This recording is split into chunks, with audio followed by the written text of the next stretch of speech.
10% दीजिए, लेकिन जब आप 10% सरकार की नीयत को देखना पड़ेगा। जब आप 10% आर्थिक आधार पर आरक्षण लागू करके 3 दिन के अंदर और अपर कास्ट के लोगों को दे सकते हो, तो फिर आप जो है शेड्यूल कास्ट के उन जातियों को क्यों नहीं दे सकते?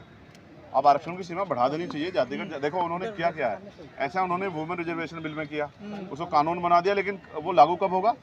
जब पहले जातिगत जनगणना होगी। तो उन्होंने कह दिया वो 2031 में होगी, 2032 के बाद लागू। ऐसे उन्होंने इसमें क्या कर दिया, स्टेट को, पहले तो स्टेट को पावर हो नहीं सकती है, ये पावर जो है सेंटर को। मैं तो सरकार कह रहा हूँ, सरकार के संसद में वो इसके लिए विधेयक लिया है। और मैं फिर कह रहा हूँ भाई, कब तक जो है 15% ही पूरा नहीं हुआ, तो आपको चाहिए कि आप जो है, मैं तो कह रहा हूँ शेड्यूल कास्ट के उन जातियों को जिनको अवसर नहीं मिला, उनको 10% आरक्षण दीजिए।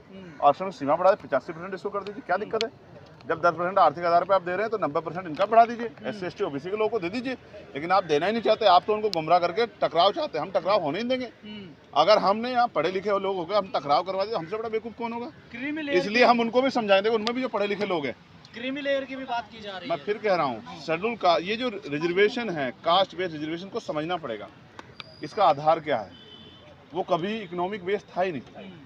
ठीक है, ये तो हमारे नेताओं ने उन नेताओं को आज जो है, मैं कोसना नहीं चाहता, लेकिन जिन नेताओं ने हाथ खड़े होके करके जो है EWS का समर्थन किया था, आज उनको जवाब देना चाहिए कि उन्होंने सबसे पहले हत्या करवाई थी आरक्षण की।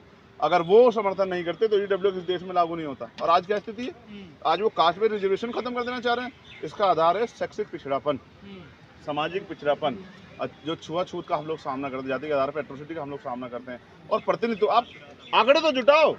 मैं कह रहा हूँ, चैलेंज करके कह रहा हूँ कि आप आंकड़े जुटाओ। हम लोग स्वतः छोड़ देंगे जिनको ज़्यादा मिल गया। आप आंकड़े जुटा के बता दो, क्या 15% शेड्यूल कास्ट लोग पूरा हुआ है? और अगर इतनी काबिलियत पैदा होगी तो NFS कैसे हो रहा है? मैं अकेला व्यक्ति हूँ जिसने जितने दिन सदन चला है, हर दिन सफाई कर्मचारी लेके हर वर्ग का मुद्दा उठाने काम किया। और कल भी मैंने मुद्दा उठाया पार्लियामेंट में कि 1500 घर जो है वहाँ उसमें मुंबई में वाल्मीकि समाज के तोड़ दिए सरकार के लोगों ने। लेकिन सब वो तमाम तरह जो अधिकार छीने जा रहे हैं वो नहीं दिखता है। जब अच्छा मुझे बताओ, जब सरकार डिपार्टमेंट नहीं रहेगा, सरकार नौकरी नहीं, तो आरक्षण के जुर्म में करोगा क्या? जब NFS होता हो तो बचाते नहीं हो, तमाम तरह की जो चीज़ें हमले होते हैं संविधान पे, वो तो करते नहीं हो। तो मैं फिर आपसे कह रहा हूँ, अपनी जिम्मेदारी अदा कर रहे हैं। और मैं कह रहा हूँ, हम खुले दिल से अपने भाइयों के लिए अधिकार मांगते हैं। और मैं कह रहा हूँ, आरक्षण की सीमा बढ़ा के उन जातियों को जिनको अवसर नहीं मिला, उनको 10% रिजर्वेशन दिया जाए, जैसे आपने आर्थिक आधार पर स्वर्णों को दिया। लेकिन कहा जा रहा है कि भविष्य के लिए चंद्रशेखर ये बहुत अच्छा है, सुप्रीम कोर्ट की तरफ से आया है। सुप्रीम कोर्ट में क्या ऐसी, मैं कह रहा हूँ सुप्रीम कोर्ट का हम फैसला मान लेंगे। 5 शेड्यूल कास्ट के जजों की बैच बना दिए, इन्हीं जातियों में से हो जिनको आप देना चाहते हैं। बन जाएगी क्या? दो जवाब, बन जाएगी क्या?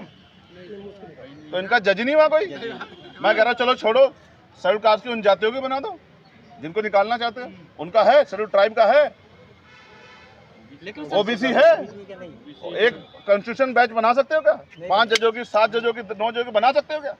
नहीं बना सकते, क्योंकि आपने वहाँ एक वर्ग के हक को कर रखा है। और मुझे चिंता तो उन भाइयों की, स्वर्ण जातियों के, जिनको नहीं मिल रहा है। EWS में भी जिनको अवसर नहीं मिल रहा है। आपने सीमा रखी है 8 लाख रुपए, तो 2, 3, 4 लाख रुपए जो गरीब स्वर्ण जाति के लोग कमाते हैं साल के, उनके परिवारों को अवसर मिल रहा है। 8 लाख में तो बहुत लोग आ जा रहे हैं। सवाल ये है कि सरकार की नीयत क्या है। मैं आपको कहता हूँ, शहीद आजम सरदार भगत सिंह ने कहा था कि अगर फांसी की सजा देने वाले जज के फैसले से उसका मोटिव, उसकी नीयत हटा दी जाए, तो उस जज में और हत्यारे में कोई फर्क नहीं है। तो इसकी नीयत को देखना पड़ेगा। क्या कभी सुप्रीम कोर्ट वंचित वर्ग के आरक्षण के पक्ष में था?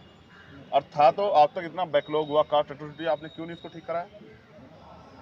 तो सच ये है, सुप्रीम कोर्ट से हमें बहुत उम्मीदें नहीं है, लेकिन सुप्रीम कोर्ट से बड़ी है पार्लियामेंट। हमने कहा था, कल भी कहा हमने विपक्ष को, सरकार को, और हमने कहा कि अगर आग से खेलने काम करोगे तो हाथ जलेंगे सरकार के। सांसद जी, सच्चाई तो ये कुछ ऐसी जातियां तो हैं जो रह गई हैं पीछे ना। हाँ, रह गई है, बिल्कुल। किसकी वजह से रही? किसकी वजह से रही? किसकी वजह से रही? बताओ। एक सेकंड सुनिए, किसकी वजह से रही? क्या आपने अच्छा स्कूल खोलने का काम गरीबों की बस्ती में किया? क्या आपने उनके जो है रोटी कपड़े मकान की व्यवस्था की? उनको अवसर कहाँ से मिलेगा? अब तो बहुत सारे, अच्छा जिन जातियों में अब तक एजुकेशन लेवल उस तरह का बढ़ा नहीं, उनको मिलेगा भी तो बेचारों को। तो NFS ही तो करना है आपको, अपने लोगों को तो भरना है। हम समझते हैं सरकार की मंशा को।